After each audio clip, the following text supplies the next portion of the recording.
Hi beautiful people, welcome back to my YouTube channel. This is me guys, Sanvi and you are watching Sun Non-Stop. तो guys again I'm back with another amazing video. और आज की जो हमारी video PM Modi की speech जो कि cease fire के बाद उन्होंने अपनी कौम के साथ जो है खिताब किया पूरे इंडिया के साथ, और उन्होंने जो है वो स्पीच के अंदर क्या क्या बोला, किस तरीके से PM Modi's address to the nation. Okay, तो क्या क्या बातें इसमें से बोली गई, कुछ चीजों के ऊपर मैंने जो है वो मतलब रिएक्ट किया था कि उन्होंने कहा था कि खून और पानी साथ नहीं बहेंगे, और क्या क्या बातें और हुई। मजीद बड़ी सजेशन आ रही थी कि पीएम मोदी की स्पीच जो है वो लेकर आए, उसके ऊपर रिएक्ट करें कमेंट बॉक्स के अंदर। तो ये है जी के 22 मिनट और 30 सेकंड की जो है ये पूरी स्पीच है। देख लेते हैं कि पीएम मोदी इसके अंदर क्या बोलते हैं। लाइक सब्सक्राइब एंड शेयर करते जाएगा, और अगर पीएम मोदी आप लोगों के फेवरेट पीएम है तो कमेंट बॉक्स के अंदर रेड हार्ट प्लीज जरूर टाइप कीजिएगा। तो बिना टाइम को let's jump into the video.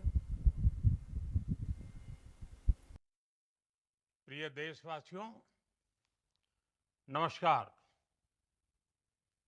हम सभी ने बीते दिनों में देश का सामर्थ्य और उसका संयम दोनों देखा है। मैं सबसे पहले भारत की पराक्रमी सेनाओं को, सशस्त्र बलों को, हमारी खुफिया एजेंसियों को, हमारे वैज्ञानिकों को, हर भारतवासी की तरफ से सैल्यूट करता हूं। हमारे वीर सैनिकों ने ऑपरेशन सिंदूर के लक्ष्यों की प्राप्ति के लिए असीम शौर्य का प्रदर्शन किया। मैं उनकी वीरता को, उनके साहस को, उनके पराक्रम को आज समर्पित करता हूं हमारे देश की हर माता को, देश की हर बहन को और देश की हर बेटी को ये पराक्रम समर्पित करता हूं। पराक्रम साथियों, 22 अप्रैल को पहलगाम में आतंकवादियों ने जो बर्बरता दिखाई थी, उसने देश और दुनिया को झकझोर दिया था। छुट्टियां मना रहे निर्दोष मासूम नागरिकों को धर्म पूछकर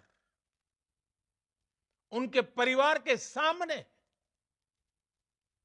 उनके बच्चों के सामने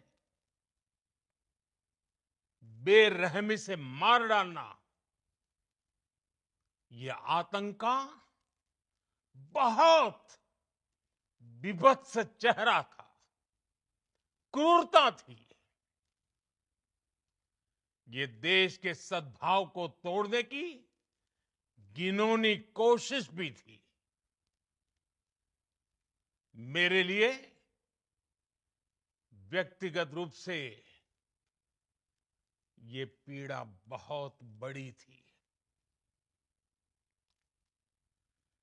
इस आतंकी हमले के बाद सारा राष्ट्र, हर नागरिक, हर समाज, हर वर्ग, हर राजनीतिक दल एक स्वर में आतंक के खिलाफ कड़ी कार्रवाई के लिए उठ खड़ा हुआ। हमने आतंकवादियों को मिट्टी में मिलाने के लिए भारत की सेनाओं को पूरी छूट दे दी, और आज हर आतंकी, आतंक का हर संगठन जान चुका है कि हमारी बहनों बेटियों के माथे से सिंदूर हटाने का अंजाम क्या होता है। साथियों, ऑपरेशन सिंदूर ये सिर्फ नाम नहीं है, ये देश के कोटि कोटि लोगों की भावनाओं का प्रतिबिंब है। ऑपरेशन सिंदूर न्याय की अखंड प्रतिज्ञा है।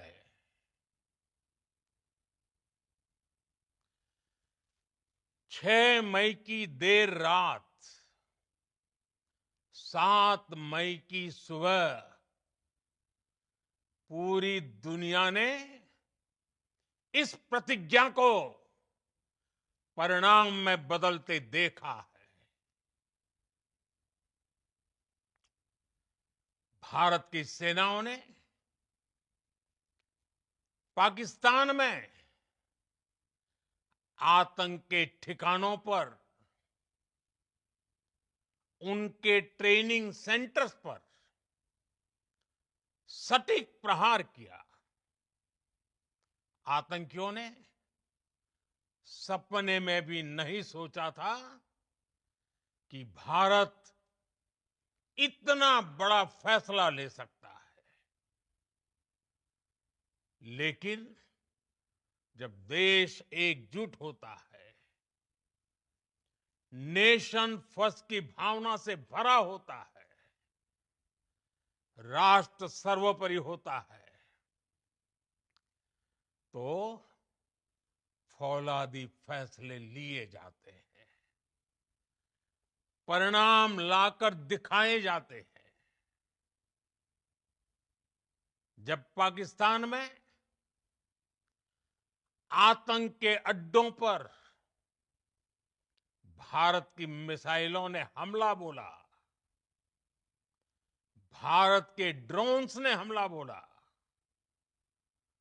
तो आतंकी संगठनों की इमारतें नहीं, बल्कि उनका हौसला भी थर्रा गया।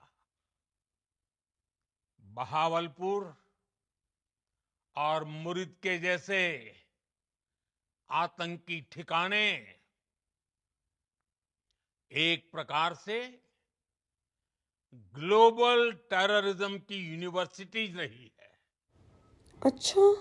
दुनिया में कहीं पर भी जो बड़े आतंकी हमले हुए हैं, चाहे 9/11 हो,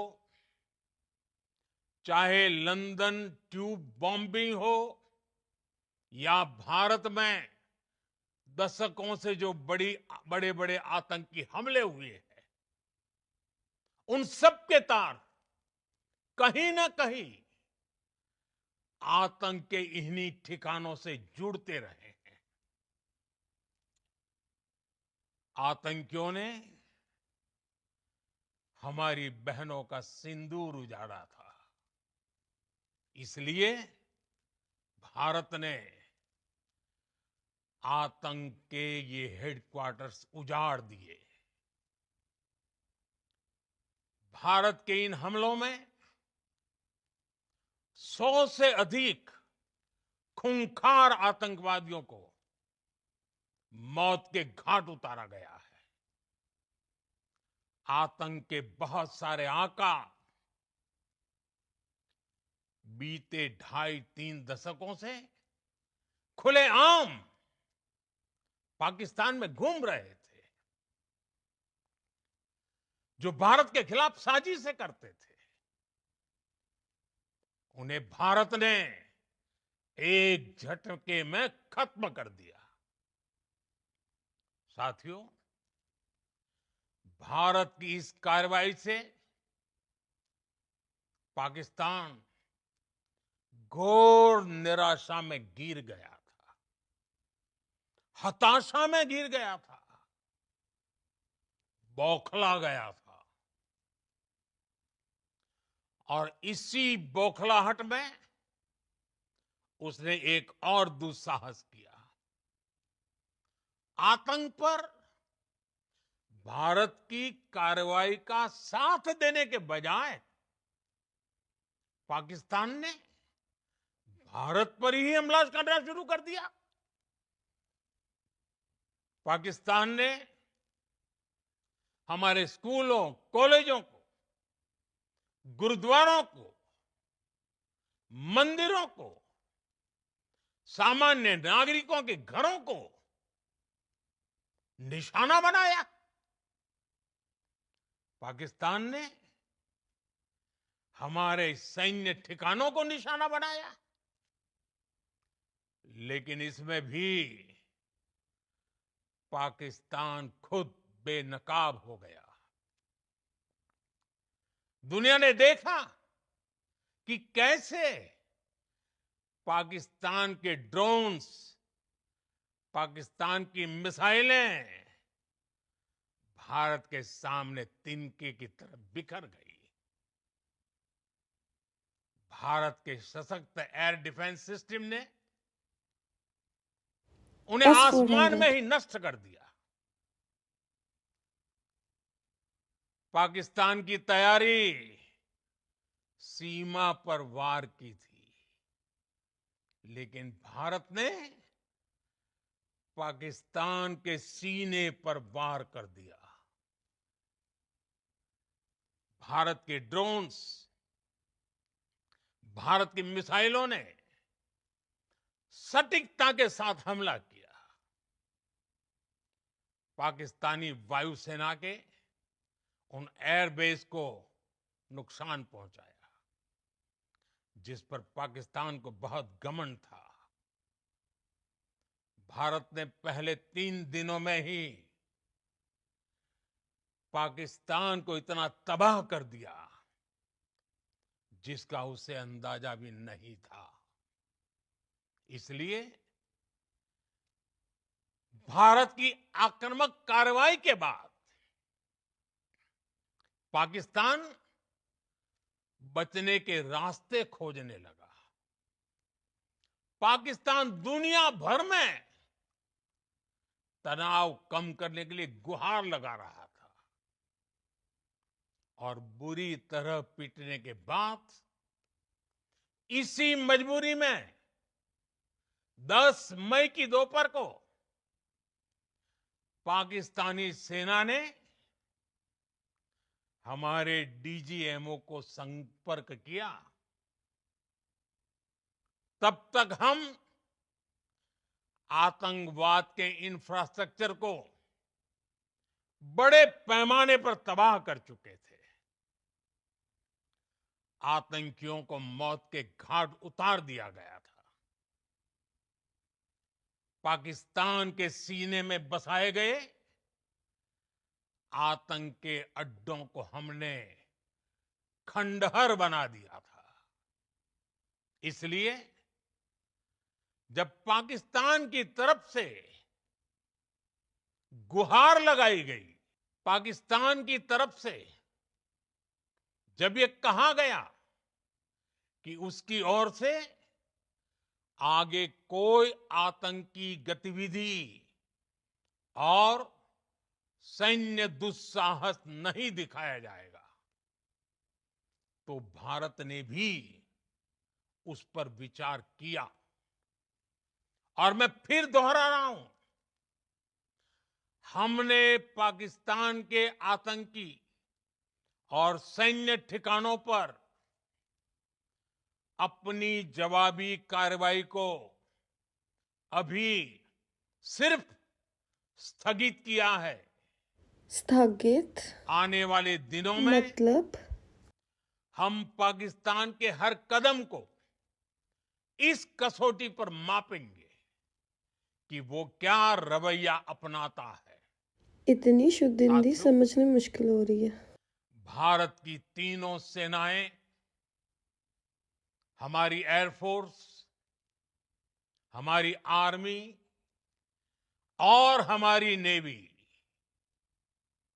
हमारी border security force BSF, Bharat के अर्धसैनिक बल लगातार अलर्ट पर है। सर्जिकल स्ट्राइक और एयर स्ट्राइक के बाद अब ऑपरेशन सिंदूर आतंक के खिलाफ भारत की नीति है। ऑपरेशन सिंदूर ने आतंक के खिलाफ लड़ाई में एक नई लकीर खींच दी है, एक नया पैमाना, न्यू नॉर्मल तय कर दिया है। पहला, भारत पर आतंकी हमला हुआ तो मुंह तोड़ जवाब दिया जाएगा।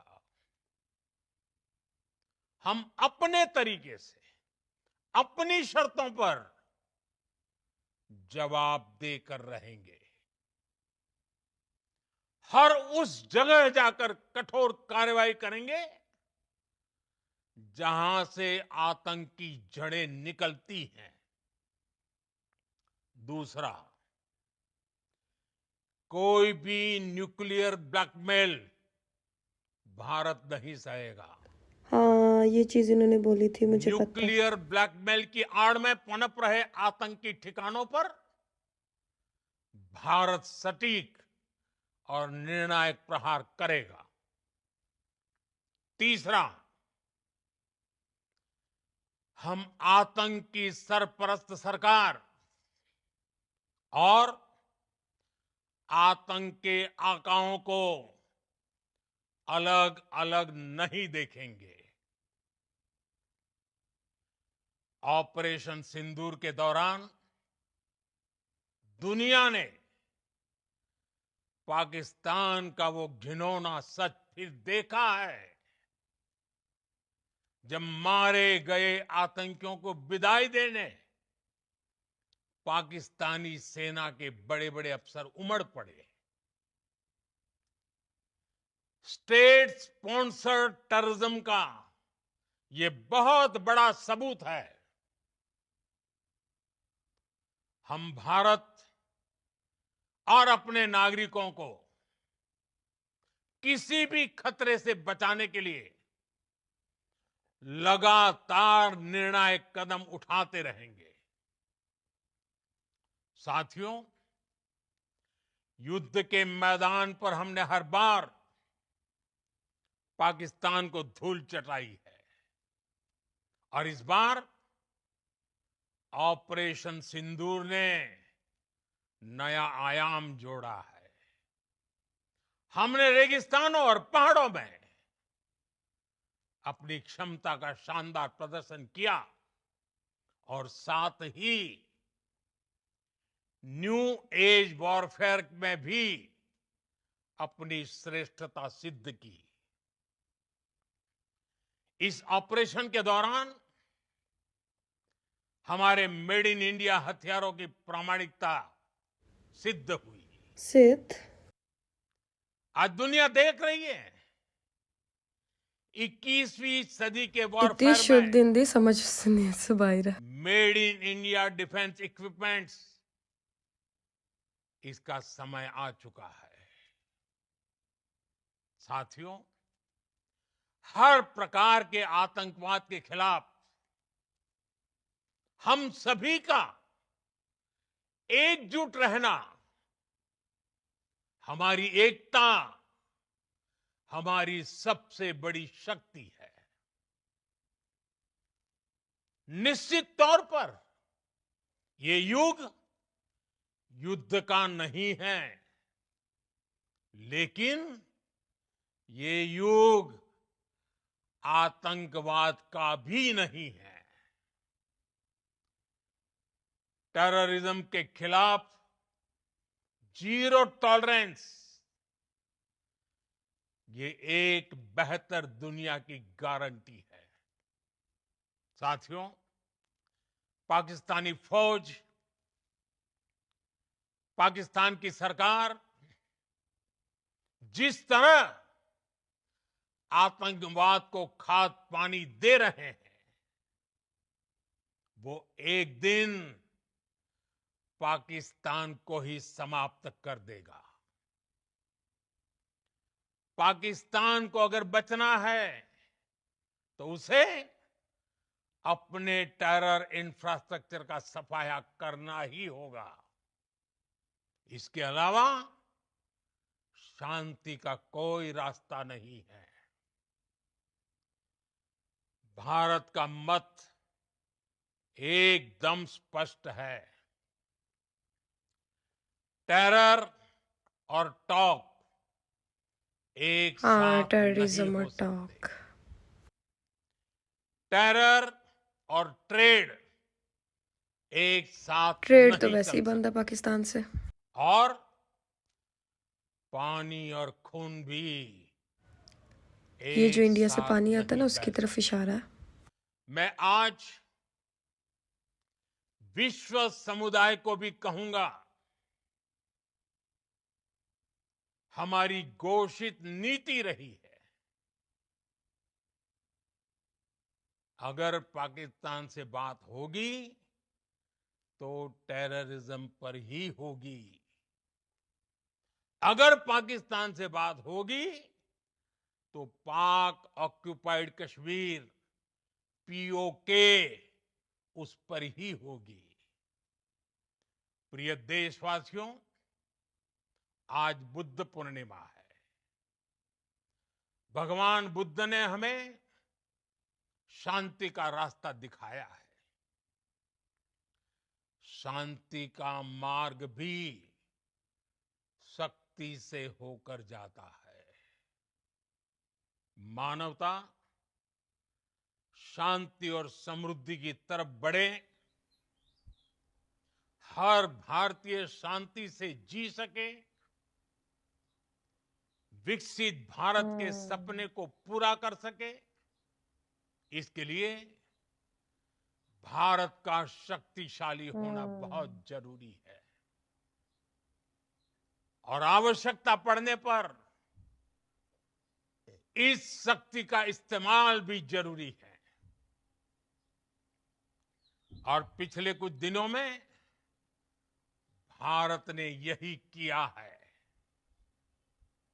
मैं एक बार फिर भारत की सेना और सशस्त्र बलों को सैल्यूट करता हूं। हम भारतवासी के हौसले, हर भारतवासी का एकजुटता का शपथ, संकल्प, मैं उसे नमन करता हूं। नमन सलाम। बहुत बहुत धन्यवाद। भारत माता की जय। भारत माता की जय। भारत माता की जय। ओके गाइज, ये थे पीएम मोदी और उनका एक मैसेज जो अपनी कौम के साथ था, अपनी नेशन के साथ था। और ये मैसेज उन्होंने सेम जो है वो पाकिस्तान को भी एड्रेस किया, इसके अंदर उसको दिया। लेकिन मैं एक चीज बोलना चाहूंगी, पाकिस्तान खुद टेररिज्म का बहुत ज्यादा शिकार है। आप लोगों को पता है कि आए दिन किसी न किसी मस्जिद के ऊपर, आए दिन स्कूल कॉलेजेस, किसी बस स्टैंड के ऊपर, रेलवे स्टेशन के ऊपर आए दिन अटैक्स होते रहते हैं। आप लोगों को खबरें भी मिलती होंगी। और उसके बाद आर्मी की गाड़ियों के ऊपर, आर्मी के ऊपर अटैक। तो पाकिस्तान खुद जो है वो टेररिज्म का शिकार है। और पाकिस्तान आप देखें ना, जितने भी ये गुजरे हैं टाइम, ठीक है, तो इसमें पाकिस्तान कौन सा सेव रहा? अगर पाकिस्तान मतलब इतना फीड करता टेररिज्म को, इतने ज्यादा सारी चीजें होती, तो पाकिस्तान के खुद के घर के अंदर इतनी टेररिज्म है, खुद जो है आए दिन कुछ ना कुछ यहाँ पर एक्टिविटीज होती रहती है। और हाँ, मैं एक चीज पे बोलना चाहूंगी कि पहलगाम के अंदर जो कुछ हुआ बहुत गलत था, ऐसा नहीं होना चाहिए था। वो लोग बेचारे छुट्टियां मनाने गए थे और उनके साथ ये सब कुछ होना बहुत गलत बात है।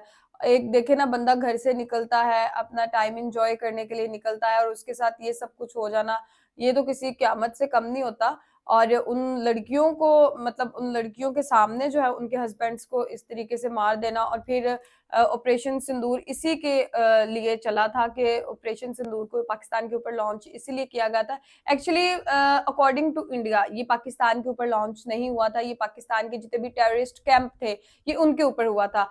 और जो टारगेटेड होते हैं ना लोग, वो तो निकल जाते हैं। आपको क्या लगता है? उनको पता होता है हर चीज का कि अब हमारे ऊपर होना है तो हम तो यहाँ से निकले। तो उस चीज को जो है वो पाकिस्तान के ऊपर ही समझा गया, बिकॉज पाकिस्तान ने उस चीज में बहुत ज्यादा सफर किया था। तो ठीक है गाइस, ये थे सारे पीएम मोदी जी के मैसेज, और इसके ऊपर मैं पहले भी जो है वो वीडियो मैं बना चुकी थी कि पीएम मोदी के मैसेज के ऊपर, लेकिन वो किसी ने उस चीज को जो है वो किया हुआ था, एक यूट्यूब चैनल है उसके ऊपर वीडियो बनाई थी कि उन्होंने बोला था कि जो है वो टॉक और टेररिज्म इकट्ठी नहीं चलेगी, ट्रेड और टेररिज्म से इकट्ठी नहीं चलेगी, और पानी और खून एक साथ नहीं बहेगा। तो ये इशारतन उन्होंने बोला है कि जो पानी आता है ना उधर इंडिया से, तो वो उसको भी पीएम मोदी जो है वो कहते हैं कि हम रोक देंगे अगर इन सब चीजों के ऊपर टॉक नहीं हुई। तो वो कहते हैं कि मतलब पीएम मोदी का ये मैसेज है कि अगर अब टॉक होगी, हमारी पाकिस्तान के साथ बातचीत होगी, ट्रेड वगैरह ओपन तो दूर की बातें हैं, लेकिन अगर पाकिस्तान से पहले बात होती है तो एक मुद्दे पे सबसे पहले बात होगी, विच इज टेररिज्म। टेररिज्म के ऊपर पहले बात होगी और बाकी की बातें बाद में होंगी। तो मेरे ख्याल से कि पीएम शहबाज शरीफ को और पीएम नरेंद्र मोदी को, इन दोनों को बैठ के जो है वो बात कर लेनी चाहिए और अपने अपने जो इनके मसले हैं वो हल कर लेने चाहिए, बिकॉज इससे जो है वो फिर इंडिया पाकिस्तान के लोग बहुत ज्यादा सफर करते हैं, और जो भी पीएम मोदी की बातें हैं या पीएम शहबाज शरीफ की बातें आपस में एक दूसरे के साथ डिस्कस करके जो है वो टेबल टॉक से मसले को जो है वो हल कर लेना चाहिए। तो थर्ड पार्टी को एंटर करने की बजाय जो है मतलब घर का मसला है, जैसे कि पहले भी मैं इंडिया पाकिस्तान के लोगों का, यूट्यूबर्स का ये देख रही थी कि वो कह रहे थे कि ट्रम्प साहब को अंदर नहीं आना चाहिए था, ये तो हमारा मसला है ना, कश्मीर का अगर मसला है तो वो इंडिया पाकिस्तान के लोगों का, इंडिया पाकिस्तान की गवर्नमेंट का मसला है, तो उन लोगों को ही आपस में सुलझाना चाहिए, किसी तीसरे बंदे को। वाकई यार अब मसला इनका है, इनको खुद ही हल करना चाहिए, किसी तीसरे को अंदर ना एंटर करे। तो गाइज आप लोगों को आज की वीडियो के बारे में क्या कहना है? Do comment, like, subscribe and share करते जाएगा। तो चलिए गाइस, मिलते हैं आपको नेक्स्ट वीडियो के अंदर। Bye bye guys.